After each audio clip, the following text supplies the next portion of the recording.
With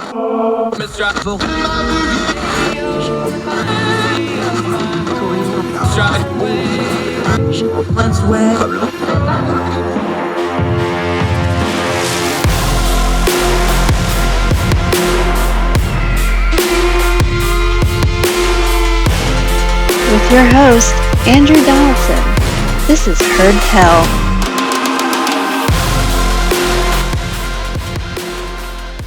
Technology. Welcome back to Heard Tell. Thrilled to have a new face on the program. Another one of our great Young Voices contributors, Eric Suarez, is with us. We're going to go back down south, talk about a little DC policy as it goes to one of our kind of frenemy countries right now, Venezuela, down in South America. Eric, how are you, my friend? Great. Thank you for the invite. Thrilled to have you. Here we go again. We understand that there are certain things that poke through all other politics and ideology. Gas prices is one of them. Gas prices go up. Whoever's in the government's going to get the blame for it. Everybody's mad. Everybody's happy. Doesn't matter. Gas is a lagging indicator, and there's all kinds of economics that go into gas prices. However, when the gas prices go up, whoever's in power has got to do something about it. Well, Joe Biden's in power. He's got to do something about it. But one of those somethings he's doing about it involves Venezuela, and it looks not only on the surface like a bad idea, long-term looks like it could be a very bad idea. It is. Well, we have to analyze the whole situation with Joe Biden and why he decided to go to Venezuela in the first place. And it all starts with environmental issues. It all starts with environmental causes that Joe Biden has decided to put forward in his policy, especially his energy policy. At the beginning of his term, we saw how he immediately blocked the Keystone pipeline, which was going to be a huge deal for U.S. energy and to keep gas prices low, to allow the U.S. to be independent on oil prices. And after that, just the worst thing that could have happened to his administration happened, which was the Ukraine war, which disrupted oil prices across the globe. So when you combine those two things and global oil prices go skyrocket, then you find the situation that we're in, and the situation that we were, especially the first 2 years of his administration, when gas prices went up like crazy. And when you're that desperate, when you see how this is affecting or how it affected the Biden administration, he had no other choice but to go look for Venezuela, which is known as a very oil-rich country, but also very known for its highly totalitarian human rights abuses and many other foreign policy that the U.S. usually rejects. But that's how Biden policy has been acting towards us in the last few years, and the main reason is oil. Yeah, it's not unusual for us to do business with untoward characters abroad. Look, we've been tied up in the Middle East for many, many years, including several conflicts. I remember, I was there. We know that there's bad people that we have to do business with.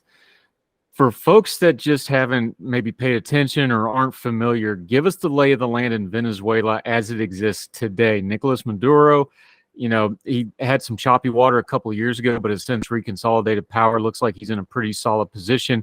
However, the entire country is still suffering greatly under his dictatorship. Give folks the lay of the land of exactly what we're talking about when we're talking about Venezuela, the government, the dictatorship, and the people of Venezuela that are having to suffer under that, because you need that piece of the puzzle before you get to why the policy is good or bad, right?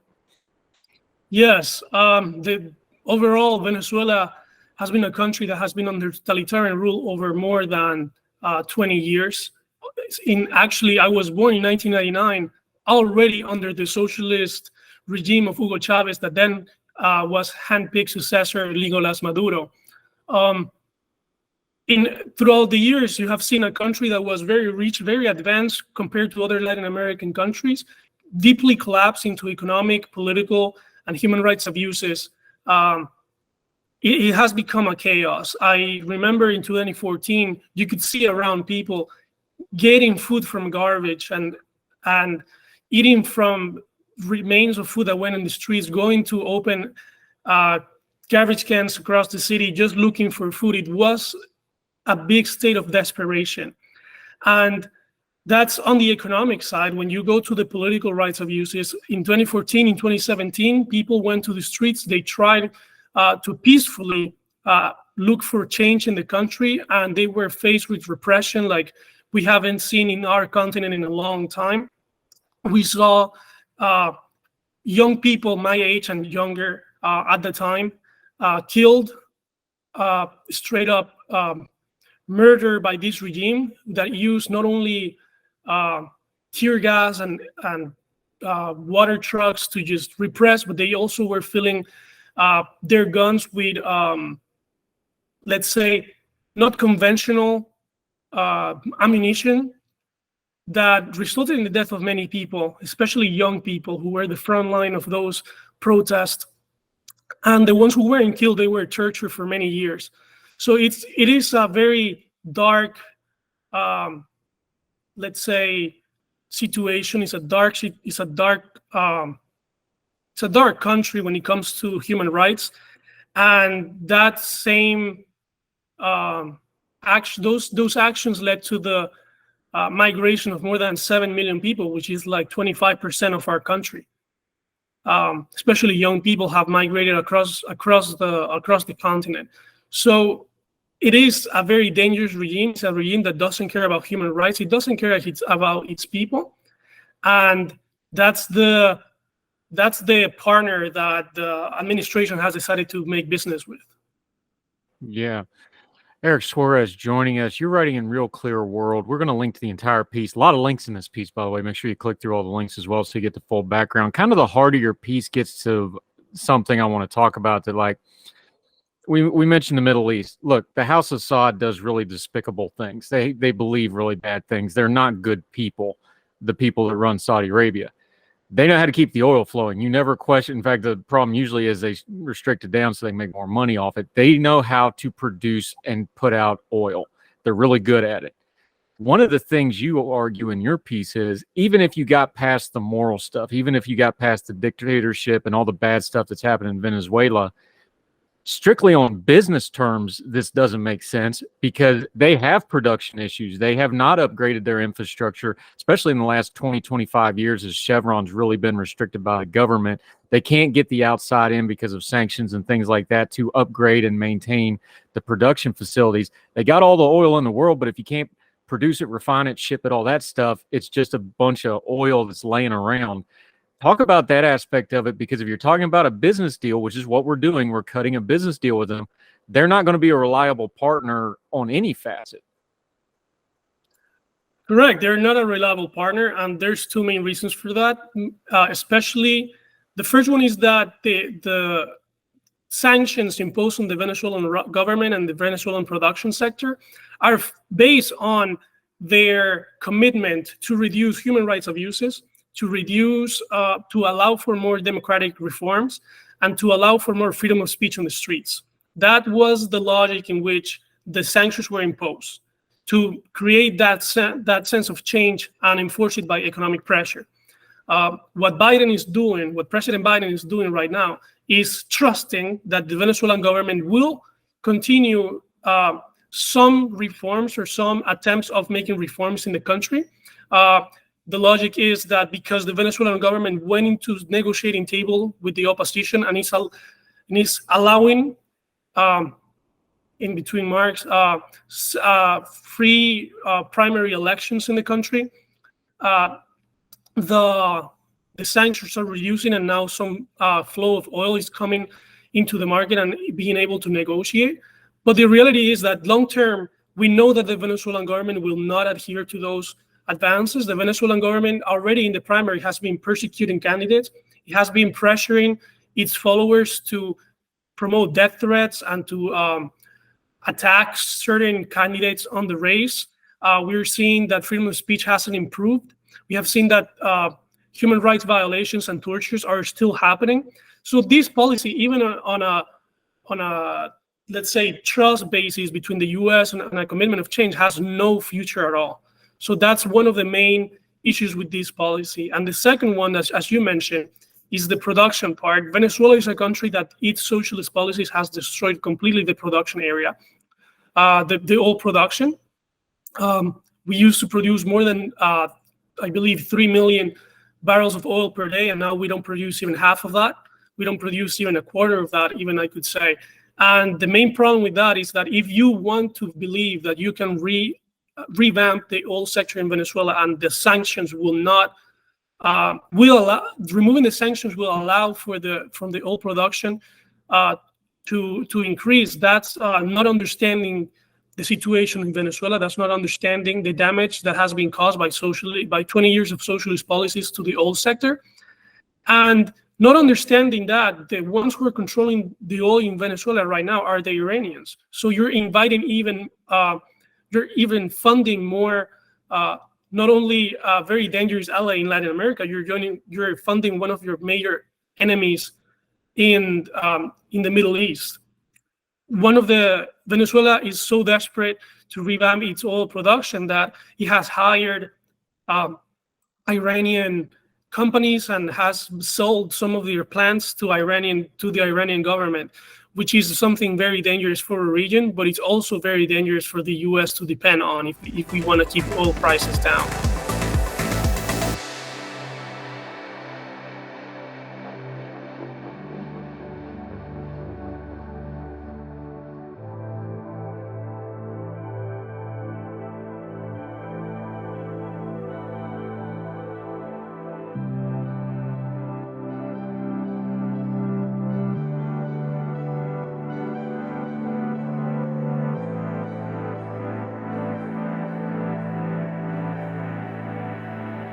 Eric Suarez joining us.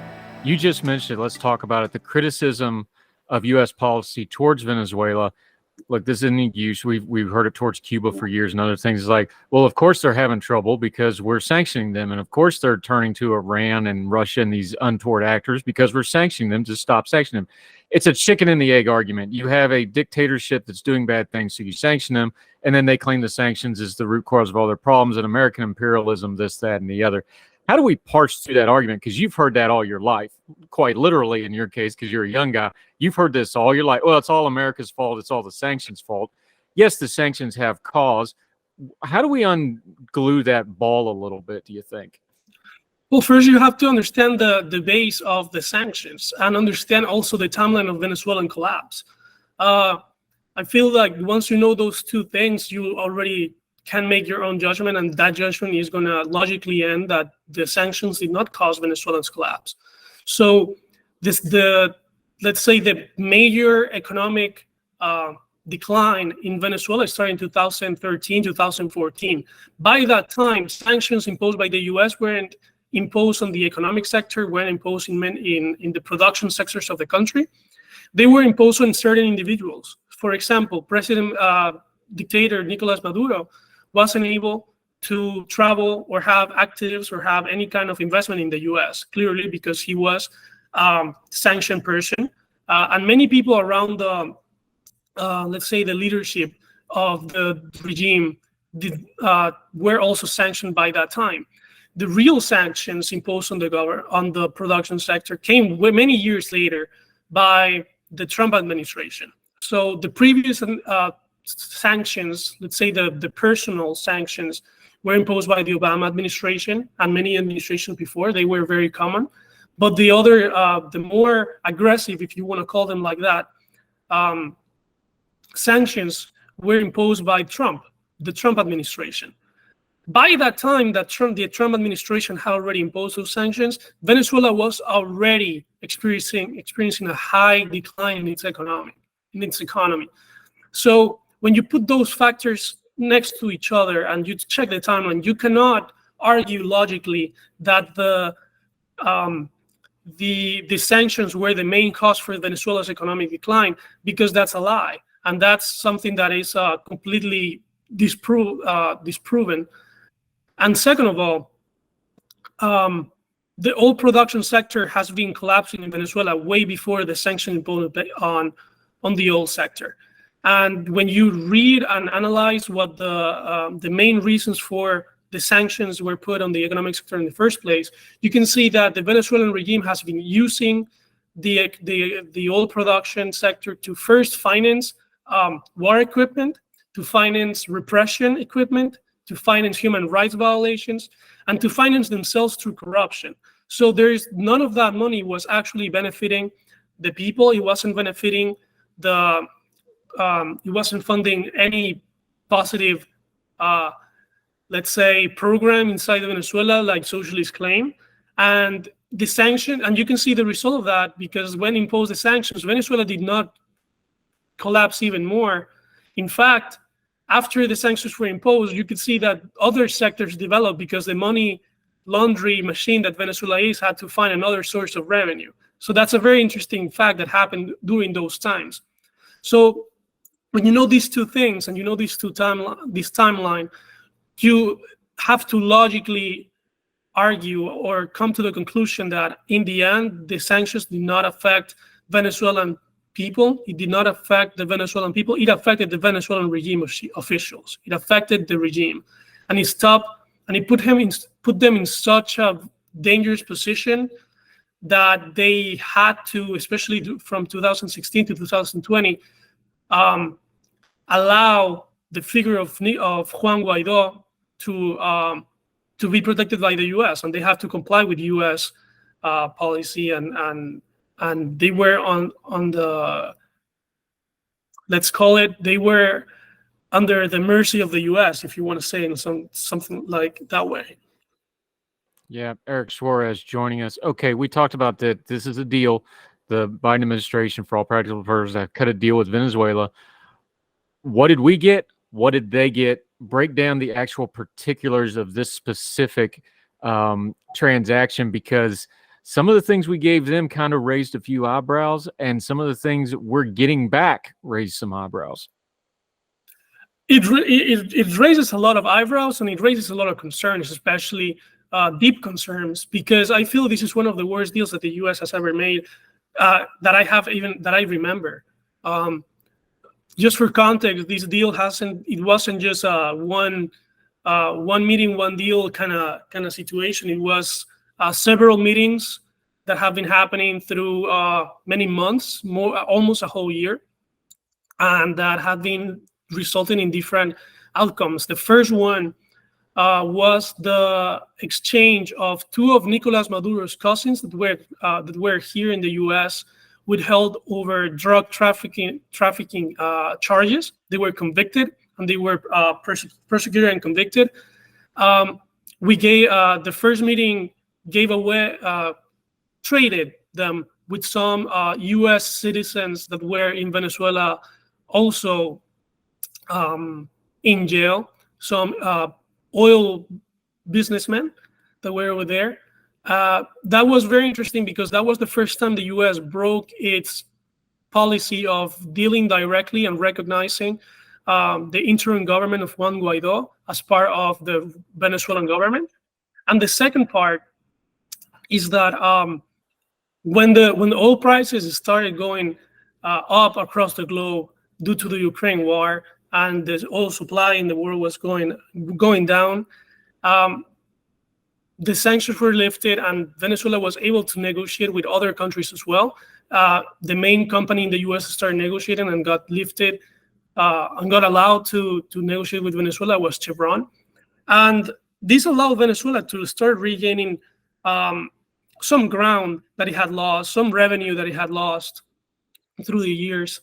And at the end of the day, what ended up resulting from this deal has been, up till now, that the interim government of Juan Guaido has completely disbanded and disappeared.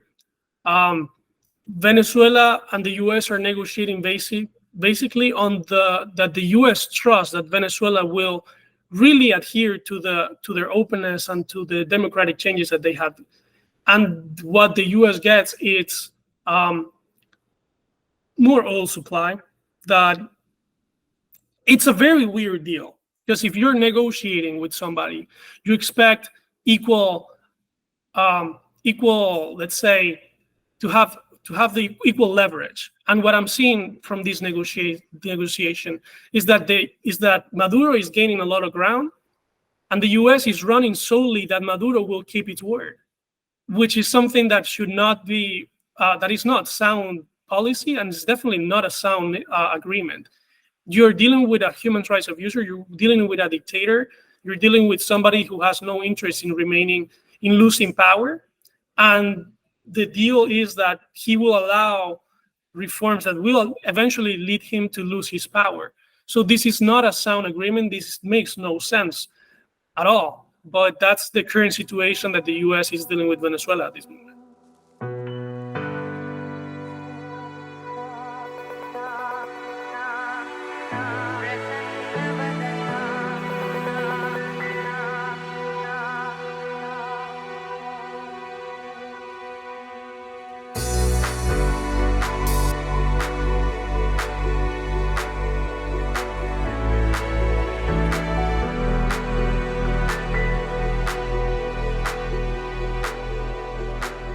Eric Suarez joining us. There's not a lot the U.S. can do other than outside pressure. And Maduro, again, he came a little close maybe a few years ago. He's kind of consolidated the power back down now. It doesn't look like he's going anywhere. What do you actually do with U.S. policy with something like this? Again, it's not unusual to have to deal with dictators. We deal with them in China. We deal with them in the Middle East. We deal with them also in Venezuela in this case. What do we actually do about it other than just watch it from afar? Obviously, there's some things we're doing. We just saw in the news where, we're going to let more Venezuelan immigrants into the country under special protection, that sort of stuff. But that's really small beer when you consider the enormity of the issues in Venezuela, because Venezuela has spilled out into the surrounding countries in South America. Part of the immigration problem and the migration problem that gets to the southern border, a lot of those are Venezuelans right now. This is a problem for the hemisphere and really the wider world. What should they be doing? Because economic pressure alone isn't going to change a dictatorship that this is ingrained, is it? No, I believe that pressure from one country alone will not change, even from the mighty U.S., if you want to say it like that, it will not change most, especially because Venezuela still has very important allies like China. It has the aid of Iran. It has the aid of Russia. There's a big network of countries that align better with Venezuela than with the U.S., and that Venezuela has always been very helpful for them in the matter of resources. So it's an important piece for their advancement. And even with pressure from the U.S., economic pressure from the U.S., it will not really help to bring down the Maduro regime. Nevertheless, that doesn't mean that the U.S. pressure is not important. And that's one of my main criticisms with the Biden administration, is that they're making it easier for the regime by reducing sanctions, by negotiating with them, by treating them like a regime that does not commit human rights abuses and does not deal with, has not tortured in the past U.S. citizens. And that's a very dangerous precedent. That's something that the U.S. should not be allowing itself. It should be more strong in its stance, and the deals, be way more careful with the deals that we made with Venezuela. And the second thing that what we should do to deal with dictators like that is, first, it cannot be done by one country. The U.S. needs to start finding cooperation with different countries in Latin America. The U.S. needs to focus more to find its allies in Latin America to coordinate actions against Venezuela and other allies of Venezuela around the region. Because it's not only Venezuela either. We have Cuba, we have Nicaragua, we have other countries in the region that have been aiding the Venezuelan cause in their dictatorship for years. We now see Mexico with López Obrador, who is a very big supporter of both Cuba and Venezuela and Nicaragua. So those things are very dangerous. Right now, it's a very difficult time to really take action in Venezuela, because the whole region has shifted left very drastically, and we see many governments in the region that are left, pro Maduro, and the ones who are the least aren't opposed enough to really impose a change in the region and try to pressure them. But definitely what the U.S. is doing is not helping the situation. Instead of putting more pressure and making it hard for Maduro to expand and to regain power and to regain the confidence of the regime, because at the end of the day, the regime starts down in itself, it will collapse by itself. What this administration has done is to give the power back and the confidence back and revenue back to the regime to keep going forward. And in my opinion, this has been a big backtrack on the policy that Venezuela that the U.S. has been having. So while economic sanctions are not enough, and there is really a need to act as a region in cooperation, reducing sanctions, because it's not the right time right now to make those policies as a whole, is not an excuse. And definitely making the deals that the U.S. is making right now with Venezuela is not even an action to keep the governments in line, to keep the regime in line. It's just feeding more and more into the government and into the regime. And more years of this policy, if this policy continues, I feel that Venezuela could become a big danger in the region. Yeah, Eric Suarez, I think you touched on something really important. So let me ask you the bigger question as we go forward when it comes to Venezuela, because, and this is bigger than the Biden administration or the Trump administration, because this is more of a generational problem. Your cohort, the rising generation, you just talked about it. There's a lot of a leftward shift. There's a shift back towards strongmen that we haven't seen since the 70s and 80s. And we know how that went in the 70s in some countries like Chile and other places. It did not go well. Even Argentina, if you go back far enough, it doesn't work out well. How much of that, what's the attitude towards America? Because frankly, there's not a lot of appetite in America for foreign policy right now, across the board, both sides, both parties. There's, their focus is elsewhere. We've got internal troubles. Of course, you already mentioned, Ukraine and the war with Russia's invasion there.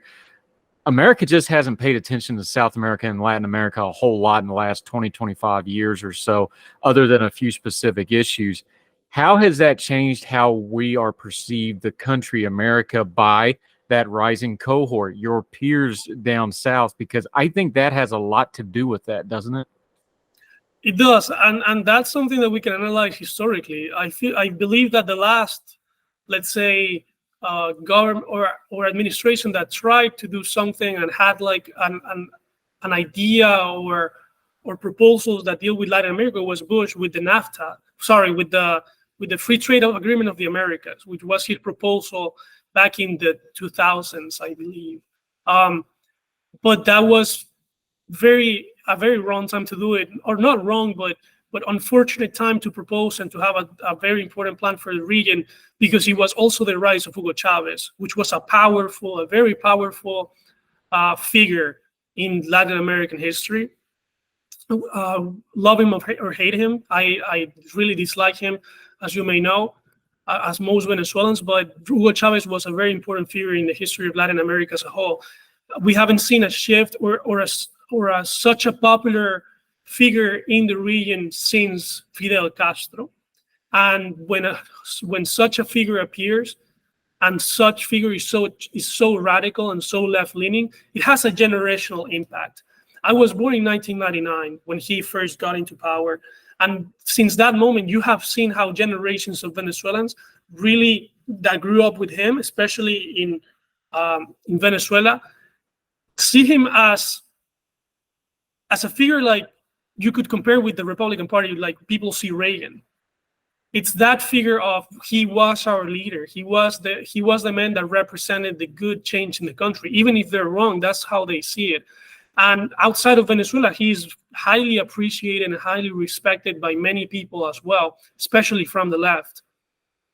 And when you come with that, and after generations and seeing everything that has been going on in Venezuela, and the lack of U.S. involvement in the region has resulted in a huge shift in Latin America in the recent years. We now see that there's many governments that support a line of thought very similar to Maduro in the region. We saw in Peru with Pedro Castillo, who was a literal Marxist, win elections a few years ago. We saw Gustavo Petro, which is very left-leaning. He was part of a guerrilla in Colombia, also win power, left-wing guerrilla.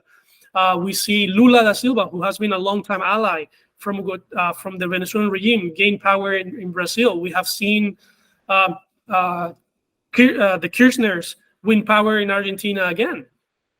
We now see AMLO, López Obrador in Mexico, who has been a clear ally from the regime.